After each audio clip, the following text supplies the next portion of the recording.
तो बच्चों आज हम नया चैप्टर शुरू कर रहे हैं वैद्युत विभव। पीछे आप लोग गॉस थ्योरम, कूलॉम का नियम इससे परिचित हो चुके हैं। ठीक, तो वैद्युत विभव देखिए थोड़ा सा, जैसे मान लो यहां पर प्लस क्यू चार्ज रखा हुआ है, क्लियर? इस जगह कितना चार्ज रखा हुआ है? प्लस क्यू चार्ज रखा हुआ है। तो इसके चारों तरफ इसका अपना क्या होता था? एक वैद्युत क्षेत्र होता था। ठीक है, मैंने उसको शो कर दिया इससे। इसके अंदर इसका ये क्या है? वैद्युत क्षेत्र है, चारों तरफ है ये वॉल्यूम के रूप में। ठीक है, अच्छा, अब वैद्युत क्षेत्र की तीव्रता क्या होती थी? मान लो यहां पर हमने कोई बिंदु ले लिया, पी बिंदु ले लिया, तो यहां वैद्युत क्षेत्र की तीव्रता क्या होती थी? नहीं, उसको एक्सप्लेन कीजिए, वास्तव में वो है क्या चीज? तीव्रता क्या चीज है? एकांक का आवेश पर लगने वाला बल। शाबाश, ठीक है। इस बिंदु पर अगर हम एज्यूम कर लें, कल्पना कर लें कि यहां पर +1 चार्ज रखा हुआ है, +1 कूलॉम चार्ज। ठीक है, तो इस बिंदु पर रखे +1 कूलॉम चार्ज पर इस प्लस क्यू चार्ज के कारण जितना बल लगेगा वह इस बिंदु पर क्या कहलाती थी? वैद्युत क्षेत्र की तीव्रता। क्लियर? ये आप पढ़ चुके हैं। आज हम विचार कर रहे हैं विभव पर। तो विभव क्या होता है? इसी बिंदु पर मान लो हमने एक पी बिंदु लिया है जो इस क्यू आवेश के वैद्युत क्षेत्र में स्थित है। ठीक है, अब अगर हम एकांक धन आवेश को अनंत से इस बिंदु तक ले आए तो हमें कुछ कार्य करना पड़ेगा। क्यों कार्य करना पड़ेगा? ध्यान दीजिए, हम कैसा चार्ज ला रहे हैं? +1, और यहां कौन सा चार्ज रखा हुआ है? Plus Q. तो प्लस प्लस में क्या होता है? रिपल्सन, प्रतिकर्षण होता है। तो जब हम इस +1 को अनंत से यहां लाएंगे, ठीक है, तो ये चार्ज इस पर क्या लगाएगा? प्रतिकर्षण बल लगाएगा। तो इस प्रतिकर्षण बल के विरोध में, ठीक है, हम बाह्य बल लगाकर इस पर कार्य कर रहे हैं, तब हम इसको इधर ला पा रहे हैं। समझे ना? जब भी किसी बल के विरोध में कोई बल लगाकर उसको स्थानांतरित किया जाता है तो कार्य होता है।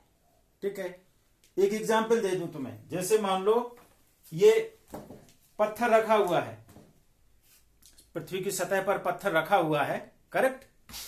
अब हम इसको ऊपर उठा रहे हैं।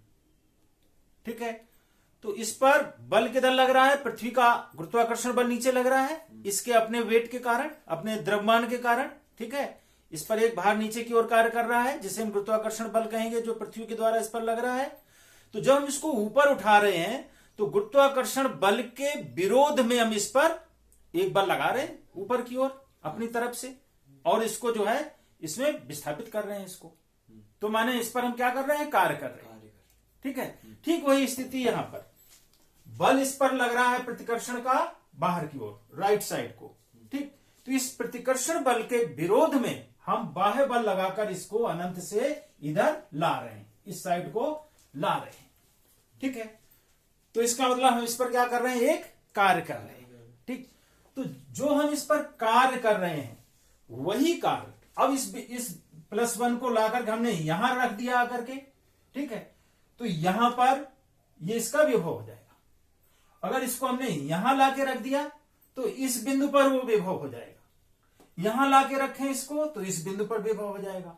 माने अनंत से एकांक धन आवेश को लाकर, ठीक है, किसी आवेश के वैद्युत क्षेत्र में, ठीक, किसी भी बिंदु तक जहां भी हम लाके उसको रख रहे हैं, जितना कार्य करना पड़ता है वही उस बिंदु पर विभव कहलाता है। ठीक, एक बार फिर मेमोरी पॉइंट ऑफ व्यू से, एकांक धन आवेश को अनंत से, ठीक है, वैद्युत क्षेत्र के किसी बिंदु तक लाने में, ठीक है,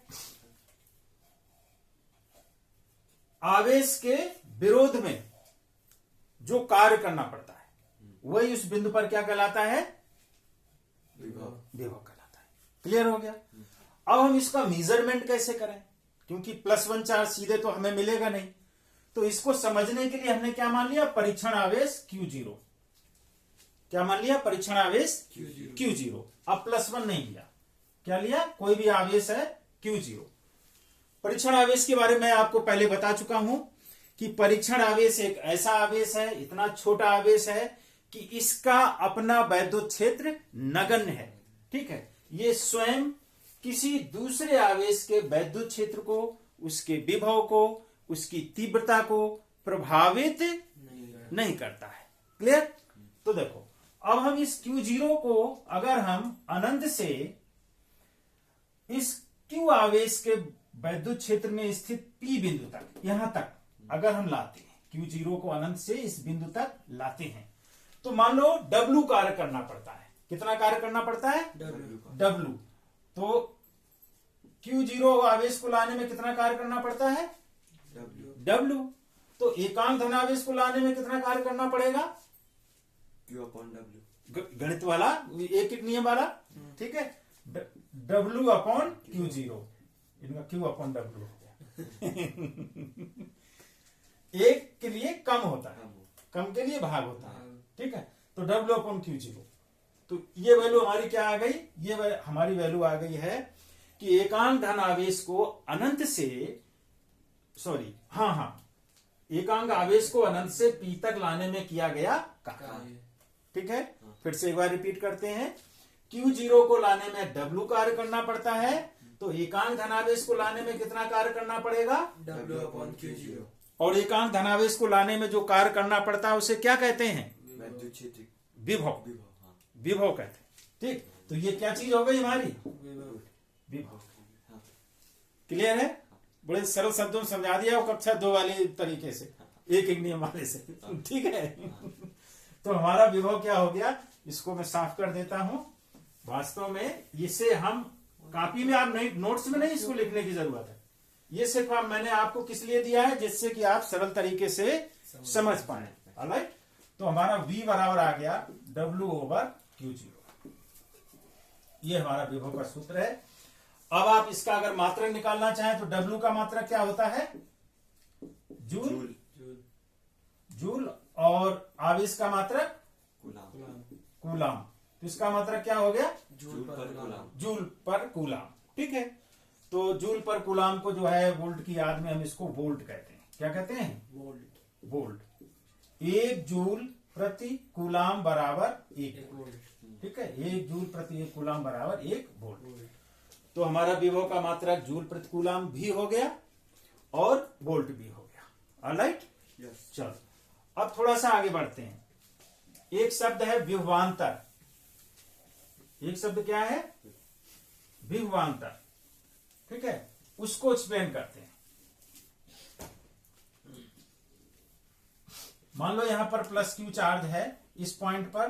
ठीक, इससे कुछ दूरी पर यहां पर एक बिंदु है A और एक दूसरा बिंदु है यहां पर B। ठीक, तो A बिंदु पर विभव है मान लो VA और B बिंदु पर विभव है VB।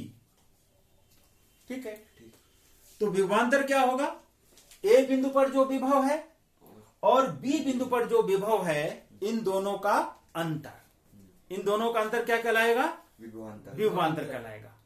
अब एक चीज ध्यान दीजिए, इसमें बड़ी राशि कौन सी होगी, यहां पर विभव ज्यादा होगा या यहां पर विभव ज्यादा होगा, क्यों, क्योंकि क्यों के पास है। This is not correct answer. आपका एक्सप्लेनेशन सही नहीं है, जवाब तो सही है। आप मेजरमेंट कैसे करते हैं विभव की, कि एकांक धनावेश को अनंत से उस बिंदु तक लाने में किया गया कार्य। तो यहां लाने में ज्यादा कार्य करना पड़ेगा या यहां, ए बिंदु पे ज्यादा करना पड़ेगा, यहां विभव ज्यादा हो गया। ठीक है, यहां कम करना पड़ेगा, विभव कम हो गया। दूसरा, आप ऐसे भी याद रखिए कि जो हमारा प्लस चार्ज है उसके जो नजदीक का बिंदु होगा उसके नजदीक विभव उतना ही अधिक होगा।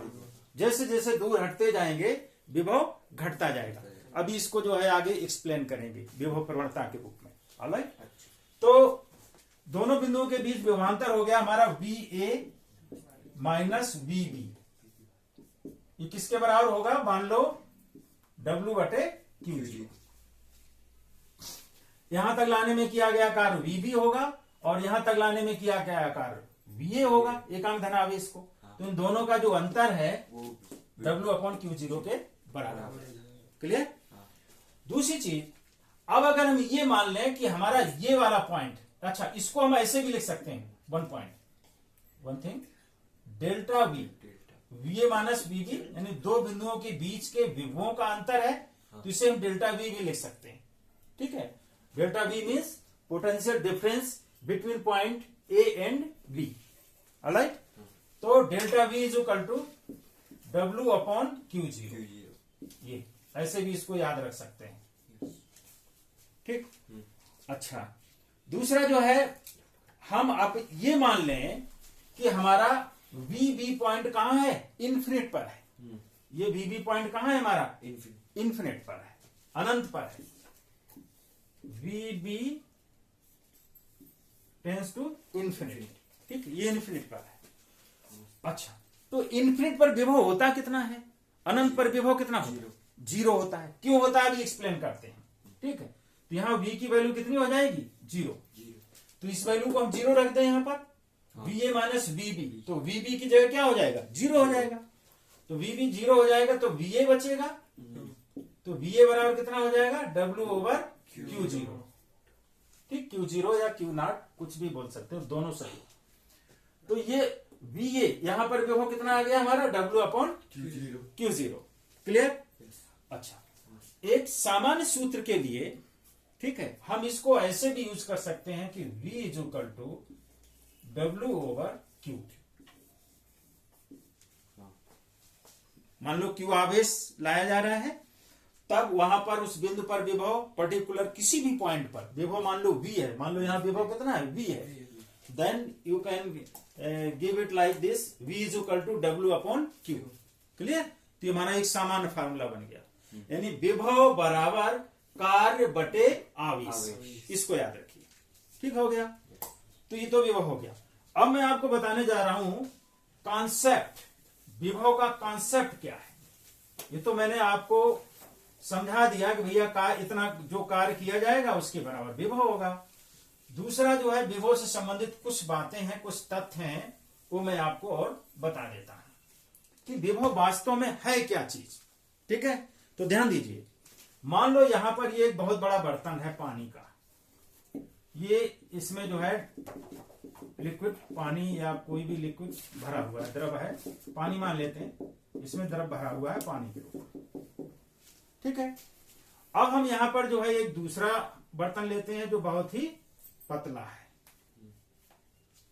ठीक है, अच्छा इसमें हम द्रव यहां तक भर देते हैं, ऊपर तक। इसमें लिक्विड जो हमारा पानी है कहां तक भरा हुआ है, ऊपर तक भर दिया हमने इसको। ठीक है, अच्छा अब आप बताइए, देखने से बताइए हमें कि पानी की मात्रा किसमें ज्यादा होगी, बर्तन A में या बर्तन B में। B में पानी की मात्रा, क्वांटिटी ऑफ वाटर, कुल पानी A में अधिक होगा, बड़ा बर्तन दिख रहा है। हाँ। इसमें ज्यादा होगा। हाँ। भले ही ज्यादा ऊपर तक नहीं है, नीचे है, लेकिन चूंकि इसकी तली बड़ी है तो हाँ, इसलिए इसमें पानी की मात्रा ज्यादा है। ठीक है, इसमें कम है। आप समझते जाना। हाँ। अब मान लो इसको हम जो है यहां पर लिंक कर दें नली के द्वारा, लाइक दिस, ऐसे। ठीक। हाँ। अब आपको ये बताना है कि पानी जो है किस बर्तन से किस बर्तन में जाएगा, A से B में या B से A में, B से A में जाएगा। जबकि यहां पर जो है पानी की मात्रा कम है, फिर भी पानी हमारा B से किस में जा रहा है, A में जा रहा है। तो इससे एक बात साबित है कि पानी का बहना, पानी माने एक द्रव है, अर्थात द्रव का बहना द्रव की क्वांटिटी पर डिपेंड नहीं करता है। अगर क्वांटिटी पर डिपेंड करता तो लिक्विड हमारा जो पानी है A से B में जाता, लेकिन ऐसा नहीं है, ये इधर आ रहा है। ठीक है। हाँ। तो द्रव का बहना, अब क्यों ऐसा हो रहा है, वास्तव में दोनों में डिफरेंस क्या है, इसका लेवल ऊपर है। हाँ। देखो इतना ऊपर है। हाँ। ये यहीं तक है और ये यहां तक, तो ये लेवल डिफरेंस। दोनों द्रवों के तलों में अंतर है। ऑलराइट। हाँ। और जैसे इसको हम लिंक करेंगे द्रव इधर आना शुरू हो जाएगा। हाँ। ये इसका जो लेवल है घटता जाएगा। हाँ। और ये थोड़ा सा बढ़ जाएगा और तब तक ये प्रक्रिया जारी रहेगी जब तक दोनों के लेवल बराबर नहीं हो जाते। समझ रहे? क्लियर है? ठीक इसी तरह से यानी यहां से एक बात जाहिर है कि द्रव का बहना तलों के अंतर पर निर्भर करता है तलांतर पर, तलों के अंतर पर यानी तलांतर पर निर्भर करता है। क्लियर है ये? ठीक। तो ये द्रव का बहना किस पे आ गया हमारा? तलांतर पर निर्भर करता है द्रव का बहना। ठीक है। ठीक इसी तरह से मान लो हमने एक ही टुकड़ा लिया, ये एक टुकड़ा है। ठीक है, धातु का टुकड़ा है और ये भी एक धातु का गोली है छोटी सी। इसका टेम्परेचर है मान लो कितना, मान लो है ये 60 डिग्री सेल्सियस। ठीक है। हाँ। और इसका टेम्परेचर है मान लो 200 डिग्री सेल्सियस। ठीक है। हाँ। अब अगर टोटल ऊष्मा देखी जाए, बड़ा सा टुकड़ा है ये, धातु का है। ठीक है। इसका ऊष्मा को किससे मेजरमेंट करते हैं? Q is equal to MS delta T, इसी से तो नापते हैं। हाँ। MS डेल्टा T से, जहां M क्या है? द्रव्यमान। ठीक है। तो इसका द्रव्यमान बहुत ज्यादा है, इसका बहुत कम है। ठीक है। और T क्या है? Temperature difference. ये तो यहां पर जो है ऊष्मा की मात्रा अधिक होगी और यहां ऊष्मा की मात्रा कम होगी। समझ रहे हैं आप? लेकिन अगर हम इन दोनों को लिंक कर दें, सुचालक है, ये भी धातु है, ये भी धातु है। हाँ। इनको अगर हम लिंक कर दें तो ऊष्मा किधर से किधर को बहेगी? A से B की तरफ, A से B की तरफ या B से A की तरफ? B से A की तरफ। आपने पढ़ा होगा फर्स्ट ईयर में कि ऊष्मा का स्थानांतरण सदैव उच्च ताप से निम्न ताप की ओर होता है। It doesn't depend on the quantity of heat. ठीक है। जो हमारी ऊष्मा है उसकी क्वांटिटी पर, मात्रा पर जो है ऊष्मा का बहना निर्भर नहीं करता है। ध्यान रखना, ये जो है तापांतर पर निर्भर करती है। तापांतर दो वस्तुओं के तापों के अंतर पर निर्भर करती है। अगर तापांतर है, ठीक है, तो ऊष्मा बहेगी। तापांतर नहीं है तो नहीं बहेगी। तब तक बहेगी जब तक दोनों वस्तुओं के ताप समान नहीं हो जाते। ठीक है। दो चीजें समझी आपने। ठीक इसी तरह से इलेक्ट्रिक में एक तीसरी चीज है विभवांतर। ठीक है। तल के अंतर पर द्रव के बहना सुनिश्चित होता है, निर्भर करता है। ताप के अंतर पर ऊष्मा का बहना निर्भर करता है। ठीक उसी तरह से दो चालक हैं। ठीक है। दो चालक हैं, एक ये है, इस पर Q1 आवेश है और ये है एक, ठीक, इस पर मान लो Q2 आवेश है। अगर हम इन दोनों को लिंक कर दें तो आवेश किधर से किधर जाएगा? Q1 से Q2 में जाएगा या Q2 से Q1 में जाएगा? It doesn't depend on the quantity of charge. ये आवेश की मात्रा पर निर्भर नहीं करता है। एक नई भौतिक राशि है यहां पर जिस पर जो है आवेश का बहना निर्भर करता है, और वो भौतिक राशि क्या है? विभव। ठीक इसी तरीके से जैसे द्रवों का बहना द्रव की मात्रा पर निर्भर नहीं करता है, तलों के अंतर पर निर्भर करता है। ठीक है। ऊष्मा का बहना ऊष्मा की मात्रा पर निर्भर नहीं करता है, तापों के अंतर पर निर्भर करता है। उन दोनों वस्तुओं के तापों के अंतर पर निर्भर करता है। उच्च ताप से निम्न ताप की ओर ऊष्मा बहती है। ठीक उसी तरह से दो चालकों में आवेश का बहना आवेश की मात्रा पर निर्भर नहीं करता है। यह उन दोनों चालकों के विभवों के अंतर पर निर्भर करता है। अर्थात ऊष्मा सदैव उच्च विभव से निम्न विभव की ओर बहती है। मान लो इसका विभव VA है और इसका विभव VB है, तो VA is greater than VB।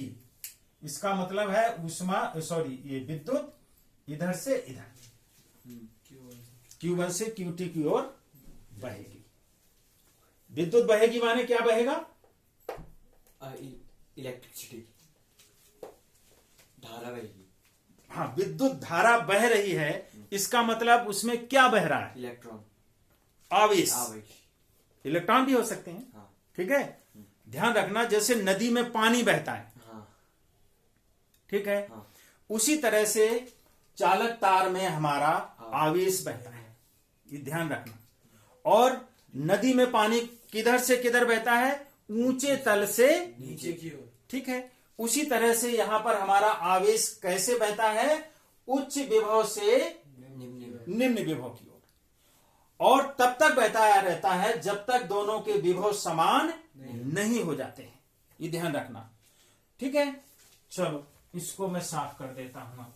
होगी 20 मिनट। तो ये 20 मिनट हो गया। 21 हो गए। ओ माय गॉड, पढ़ाने में मजा नहीं आता, वीडियो बनाने में मतलब कॉन्सेप्ट क्लियर नहीं कर पाते ना, तब तक टाइम हो जाती है, तो जल्दी जल्दी हड़बड़ाहट में बताना पड़ता है।